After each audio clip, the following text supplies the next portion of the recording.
Governor Fallon recognized that finding the revenue to pay for her priorities will be difficult. With less money expected to be available in the next fiscal year, the governor and legislative leaders are wrestling with how to make up a projected $300 million budget shortfall. Governor Fallon used her State of the State speech to draw attention to what she says is a broken revenue system that limits the legislature's ability to spend money as it sees fit. The governor pointed to charts showing that while the state is collecting more money, the amount the legislature can appropriate is falling as more funds are diverted to dedicated funding streams. So my challenge to all of us here today is to use the session to unpack the way the state is spending its money, and we should begin by addressing the structural problems in our budget today. To allow for increased spending on education, corrections, and health care, the governor's executive budget calls for cuts of more than 6% to 55 other state agencies.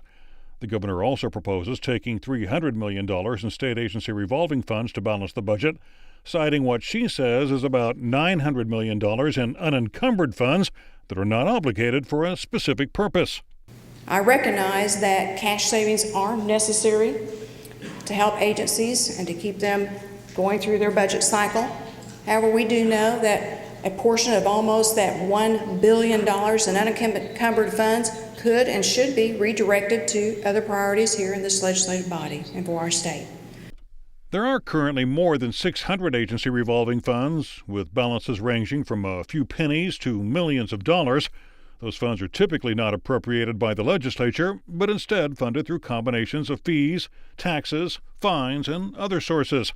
Depending on how they're set up, revolving funds usually have designated functions and may only be spent on specific activities.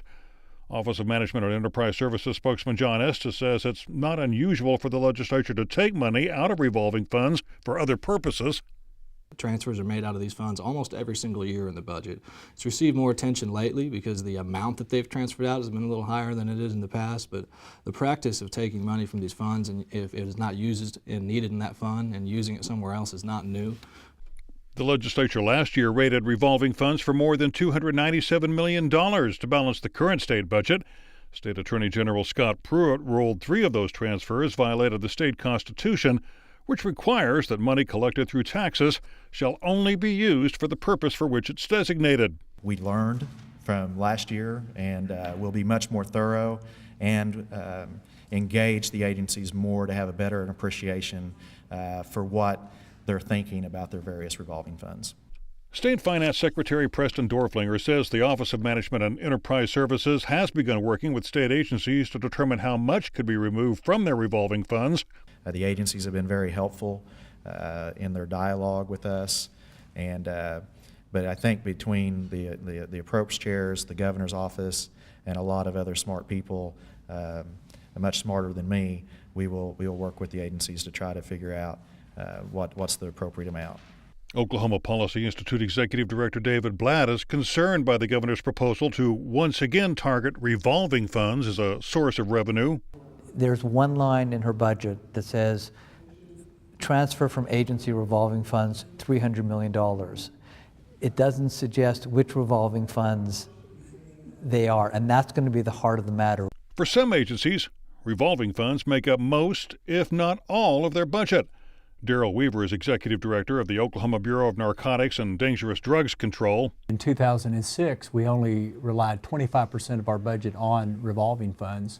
And today, as we fast forward now 9 years later, we have about 80% of our budget is revolving funds. And this covers everything that we need really in the fundamentals of our job, that's salaries and keep the lights on in our offices and things of that nature.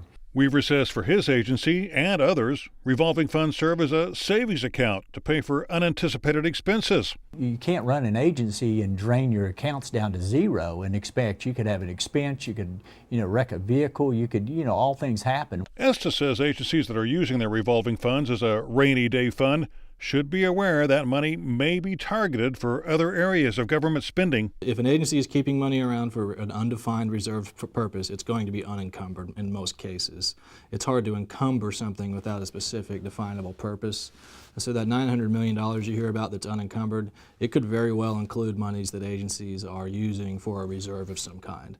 House Minority Leader Scott Inman says his caucus is not necessarily opposed to using revolving funds to help balance the budget, but believes the governor should be looking elsewhere first.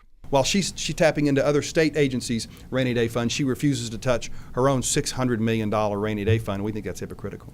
The state's rainy day fund has about $530 million in it, but Dorflinger says that money was not considered in the governor's executive budget.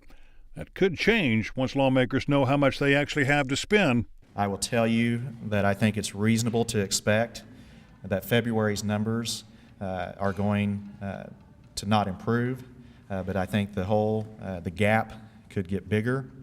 And certainly with our friends in the legislature, I've already heard indications that there might be some interest in using the rainy day fund. Lawmakers will learn just how large the budget hole is when the State Equalization Board meets February 17th.